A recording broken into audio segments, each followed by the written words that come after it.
temos a nossa primeira pergunta. Nós vamos para o quadro Perguntas e Respostas. É do Tiago, da cidade de São Vicente. Ele pergunta, pastor, é superstição uma igreja fazer uma campanha de bênçãos e pedir que os participantes escrevam uma carta com seus pedidos para que o pastor possa orar e queimar?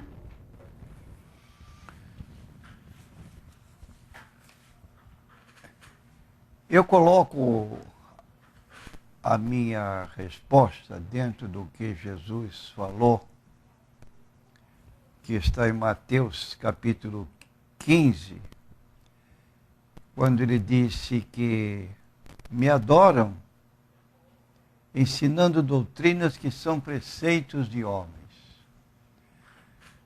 Então isso aqui está bem ligado à superstição. Imagine só.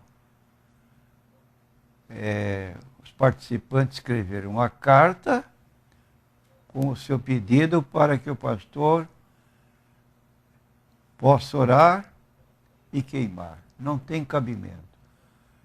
Isso não tem cabimento na Bíblia Sagrada. Não passa de superstição.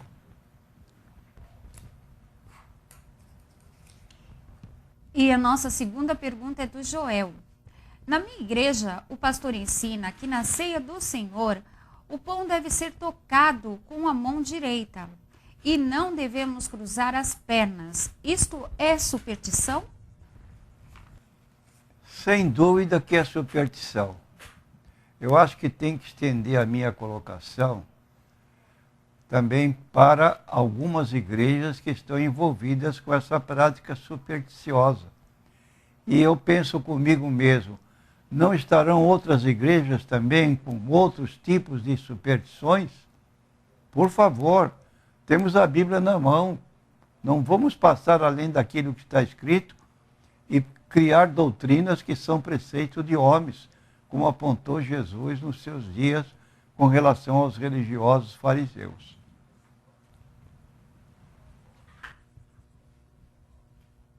E agora, pastor, temos algumas perguntas sobre Maria, mãe de Jesus. A primeira pergunta é do Manuel, daqui de Santos. Ele pergunta, o Senhor Jesus tinha irmãos?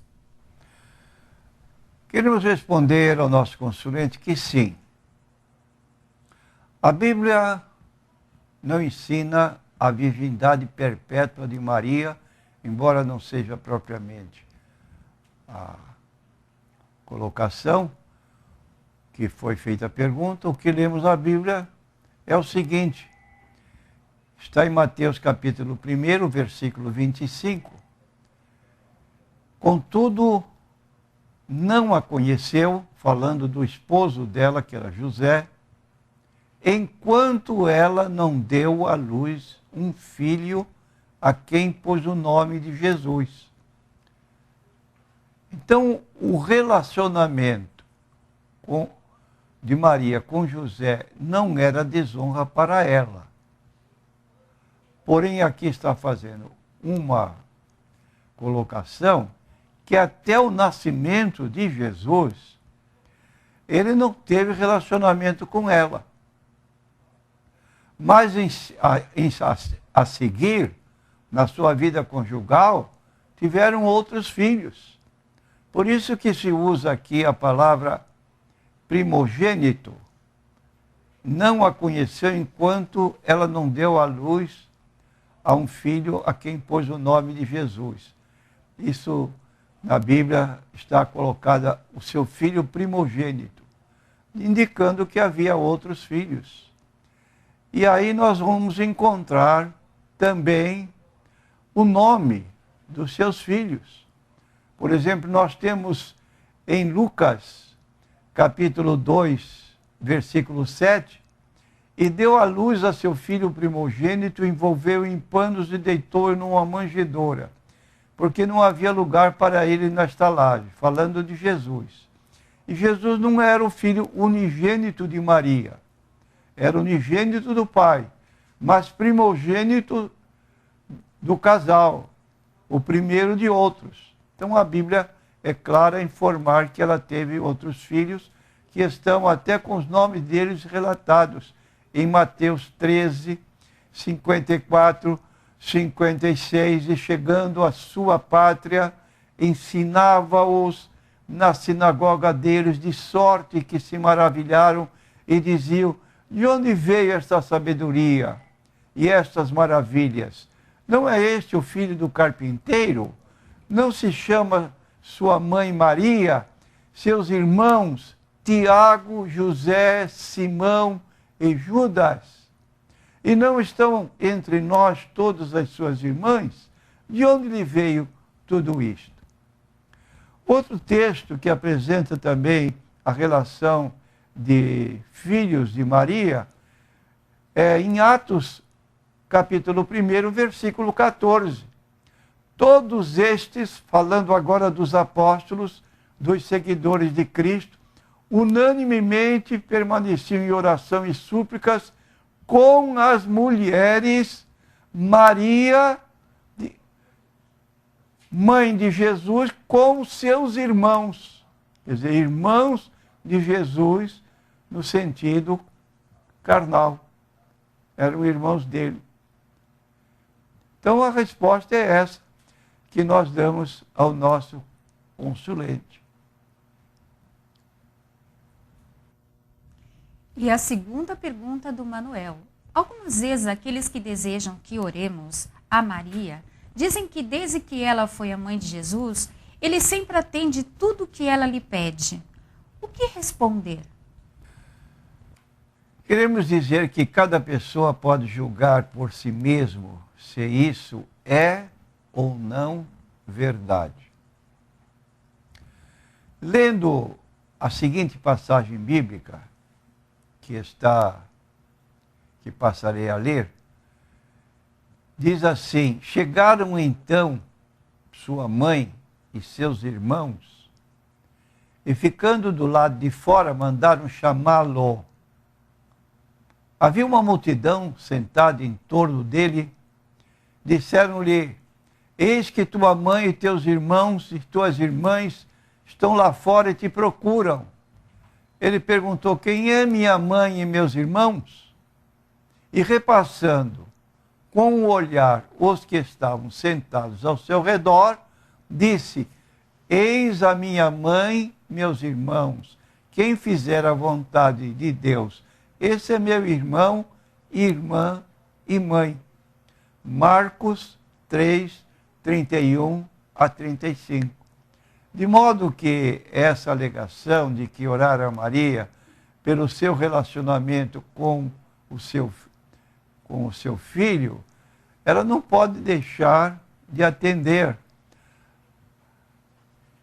E então, nós temos aqui um caso de, estava a mãe, estavam os irmãos, as irmãs do lado de fora queriam falar e ele não deu preferência aos seus parentes, mas admitiu: quem é minha mãe, quem são meus irmãos, é aquele que faz a vontade de meu Pai que está nos céus.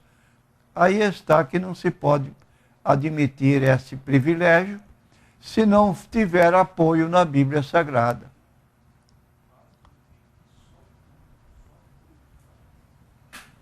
Pastor, e existe na Bíblia exemplo de alguém que tenha ido a Jesus ou ao Pai através de Maria? Mais uma pergunta. Não. Em vez disso, nós lemos: há um só Deus e um só mediador entre Deus e os homens. Um homem, Cristo Jesus, que se deu em resgate por todos. 1 Timóteo, capítulo 2, versículos 5 a 6. Outra ocasião, Jesus declarou: eu sou o caminho e a verdade e a vida, ninguém vem ao Pai senão por mim. João, capítulo 14, versículo 6. Então queremos dizer aos nossos ouvintes que Jesus é o nosso único mediador, como também Jesus é o nosso único advogado. Está em 1 João, capítulo 2, versículo 1, quando diz, meus filhinhos, estas coisas vos escrevo para que não pequeis. E se alguém pecar, temos um advogado para com o Pai, Jesus Cristo o justo.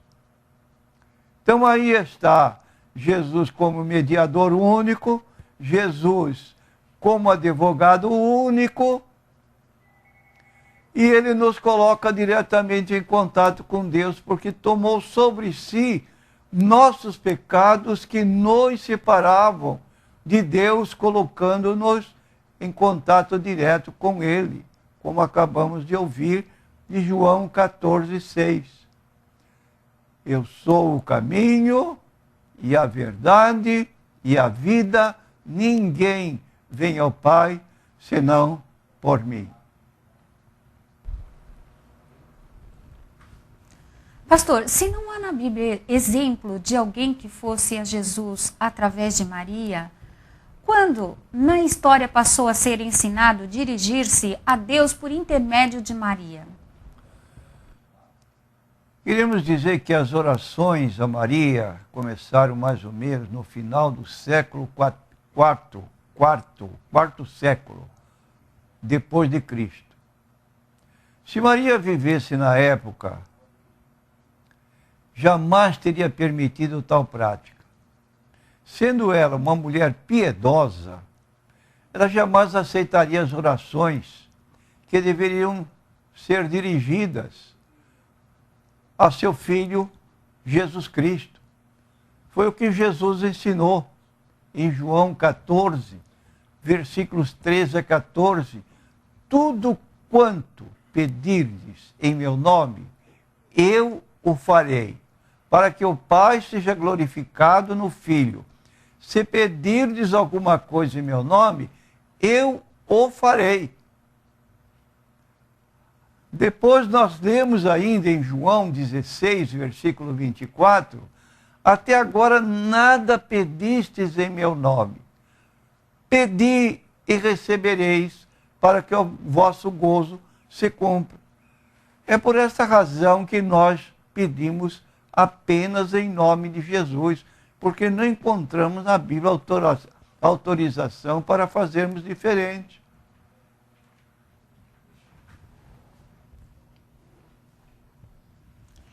Na Itália, o maior centro do catolicismo romano, as pessoas tendem a criar várias imagens de Maria. Também acreditam que cada imagem por si tem habilidades particulares. Umas creem que uma imagem tem poder para curar. Outras protegem grupos particulares, como pescadores, por exemplo.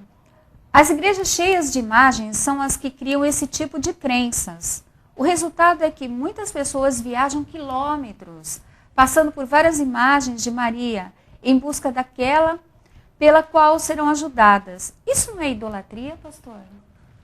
É claro que é idolatria.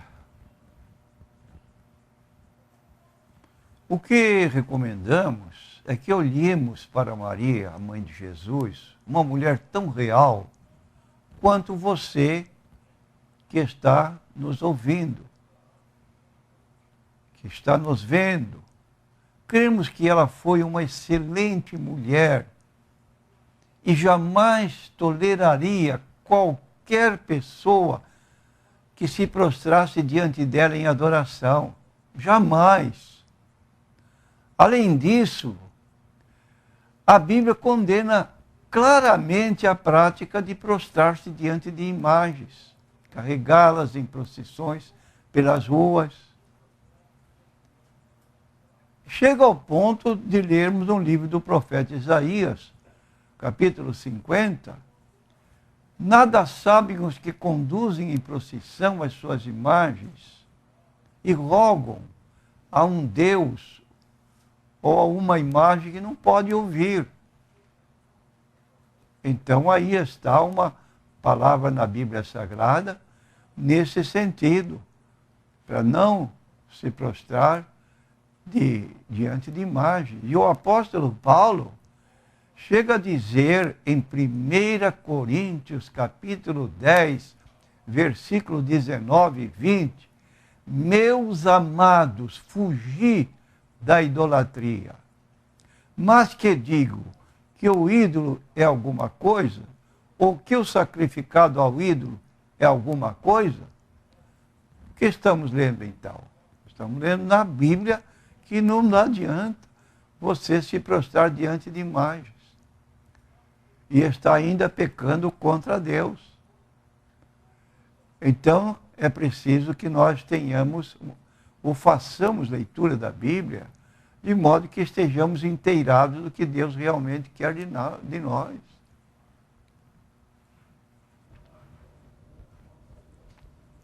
Pastor, o catolicismo ensina que Maria foi concebida sem pecado, Imaculada Conceição. Tem apoio bíblico esse ensino relativo à Conceição Imaculada de Maria? Outra vez repetimos, não. Na verdade, Deus a escolheu para um papel tão especial que lhe daria proeminência e nos ajudaria com o seu exemplo. Não há, entretanto, razão alguma para crer que ela tenha sido concebida sem pecado. Daí o dogma da Imaculada Conceição de Maria. Por quê? Você perguntará.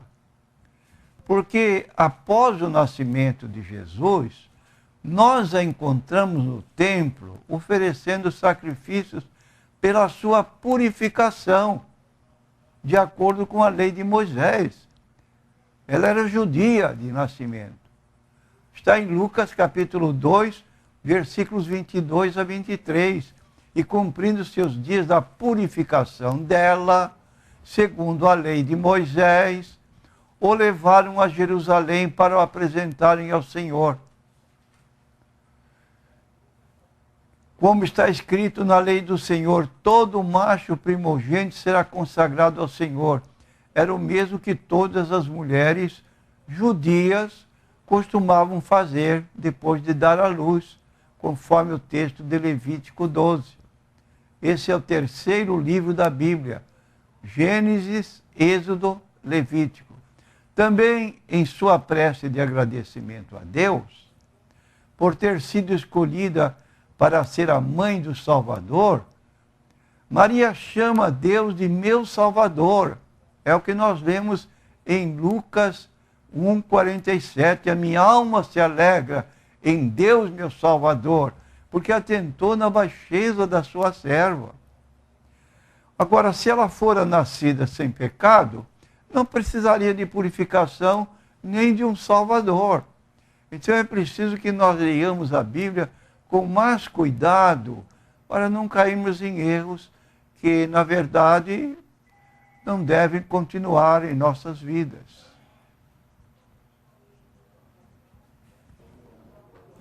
Pastor, a Igreja de Roma ensina que Maria deve ser chamada mãe de Deus. Expressão jamais usada na Bíblia. A razão é porque ela é a mãe de Jesus Cristo e ele é Deus. Tem apoio bíblico chamarmos Maria de mãe de Deus? Quero dizer o seguinte, se é à primeira vista isso aceitável, por outro lado, se ela fosse a mãe de Deus, poderíamos concluir que a criatura pode ser a mãe do Criador. Isto é, Maria, nascido em tal período da história, seria a mãe de tudo relativo a Deus que existiu desde a eternidade. É admissível crer assim? E nós vemos então em João, capítulo 1, versículos 1 a 3, o seguinte: no princípio era o Verbo. Esse texto, no princípio era o Verbo, indica a eternidade de Jesus. Ele sempre existiu coeternamente com Deus o Pai. Diz em seguida, e o Verbo estava com Deus, significa que Jesus estava com o Pai. Terceiro, e o Verbo era Deus, indicando a natureza divina de Jesus. E então nós lemos em seguida: todas as coisas foram feitas por ele, sem ele nada do que foi feito se fez. Agora, a Bíblia aponta a ocasião do nascimento de Jesus como ser humano. Está no versículo 14 deste primeiro capítulo de João, quando diz assim: e o Verbo se fez carne. E o Verbo se fez carne. Ou seja, Jesus juntou a sua natureza divina à sua natureza humana herdada de Maria. Então o Verbo se fez carne, Jesus nasceu milagrosamente de uma virgem chamada Maria, e ele se tornou então o que a Bíblia declara Emanuel. Emanuel significa Deus conosco. Jesus aqui na terra não era simplesmente um homem, era Deus conosco. E o apóstolo Paulo, na sua carta aos Colossenses, capítulo 2, versículo 9, diz: nele habita corporalmente toda a divindade, toda a plenitude da divindade. É possível admitir-se que Maria seja mãe de Deus nessa colocação? Então, repetindo o versículo 14, e o Verbo se fez carne e habitou entre nós, e vimos a sua glória como a glória do unigênito do Pai, cheio de graça e de verdade. De modo que, honestamente, a Bíblia não nos ensina tal coisa como Maria, mãe de Deus. Em vez disso, ela diz que Deus, que sempre existiu, tomou a forma do homem através do nascimento virginal. Então Maria não é mãe da natureza. Aliás, Maria é a mãe da natureza humana de Cristo e não a mãe da natureza divina, a qual existiu desde a eternidade. E há um outro texto que nos convém citar, que está em João 8, 57 a 58, que diz o seguinte: disseram-lhe, pois, os judeus: ainda não tens 50 anos e viste Abraão? Disse-lhe Jesus: em verdade vos digo, que antes que Abraão existisse, eu sou. O que significa essa expressão, eu sou? Se você ler o versículo 59, vai encontrar que os judeus pegaram em pedras para apedrejar o Senhor Jesus. Por quê essa reação tão drástica? Porque reconheceram que Jesus estava empregando a si próprio a expressão que está em Êxodo 3,14. Quando Moisés indagou de Deus: o povo quer saber o nome da pessoa que me enviou. O que eu direi? Deus disse para ele: dirás ao povo, eu sou, me enviou a vós. Eu sou o que sou. Querendo dizer que Deus não é um ser criado, sempre existiu. E Jesus está dizendo: eu sou, empregando para si mesmo aquilo que o Pai havia dito, a ponto de provocar aos judeus uma reação, como dissemos, no sentido de querer até matá-lo, apedrejá-lo. E temos uma pergunta da Gabriela. Sendo evangélica, posso ter no meu quarto um objeto indígena para evitar pesadelos? Isto é superstição? Eu quero responder à irmã: sem dúvida é pesadelo. Se a irmã, desculpe a minha colocação, lesse um pouquinho mais a Bíblia, a irmã encontraria para ter um sono reparador o que está no livro de Salmos, número 3. Salmo 3 diz assim, versículo 5: Eu me deitei e dormi, acordei porque o Senhor me sustentou. Quando vou deitar para ter um sono tranquilo, sem precisar dessa imagem de indígena, eu leio o Salmo 5, versículo 12, e faço a minha oração, onde nós encontramos uma colocação bem diferente, que diz: em paz me deitarei e dormirei, porque só tu, Senhor, me fazes habitar em segurança. Repetindo, Salmo 4, versículo 8. Eu errei na indicação do Salmo. Salmo 4, versículo 8. Em paz também me deitarei e dormirei, porque só tu, Senhor, me fazes habitar em segurança. Quer descanso melhor do que esse? Você acordar tranquilo? Eu me deitei e dormi porque Deus me sustentou. E quando vou deitar, em paz me deitarei e dormirei, porque só tu, Senhor, me fazes habitar em segurança. Recomendo que a irmã tire do seu quarto este quadro. Josinaldo de Guarujá. Uma irmã que usa calça comprida em seu trabalho deve participar da Santa Ceia? Perfeitamente. Não vejo problema com uma irmã que trabalha e usa calça comprida, talvez por recomendações até de seus superiores. Ela não está transgredindo nenhum preceito bíblico.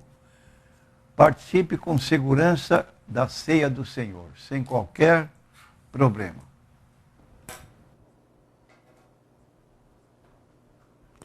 Josinaldo do Guarujá. A doutrina é que salva os milagres ou os milagres? E a segunda, se eu estiver dormindo de bermuda e camiseta, eu perco as bênçãos do Senhor? A primeira, há doutrinas, quero dizer ao Josinaldo, de Deus, há doutrinas de homens e há doutrinas de demônios. Se você se refere à doutrina de Deus, então você está certo. Doutrina de Deus, o que eu diria? Salvação exclusiva na pessoa do Senhor Jesus Cristo. Atos 4, versículo 12. E não há salvação nem outro, porque abaixo do céu nenhum outro nome foi dado a fim de que sejamos salvos. Então creia na pessoa do Senhor Jesus e siga Cristo conforme a doutrina sadia ou sã, conforme recomenda o apóstolo Paulo na sua carta a Timóteo, na sua carta a Tito. Não dê ouvidos a fábulas engenhosamente formadas por seres humanos, porque aí não tem nada de conceito bíblico. E quanto a deitar, a dormir de bermuda e camiseta, também você não vai perder as bênçãos de Deus. Estamos numa cidade de muito calor e no calor podemos nos refrescar um pouquinho mais com uma bermuda e uma camiseta decente. Não vejo problema nenhum de Deus nos abençoar. E a pergunta agora é do Tiago. Ele pergunta: Tiago e João são primos de Jesus? Sim, eram filhos de Zebedeu, conforme Mateus 4, 21 e Marcos 1 e 20. A mãe desses dois jovens fez um pedido de seus filhos a Jesus, para que no reino de Cristo cada um se sentasse ao lado de Jesus no trono, um à direita, outro à esquerda. Então, no caso aqui, está falando a respeito desses dois jovens.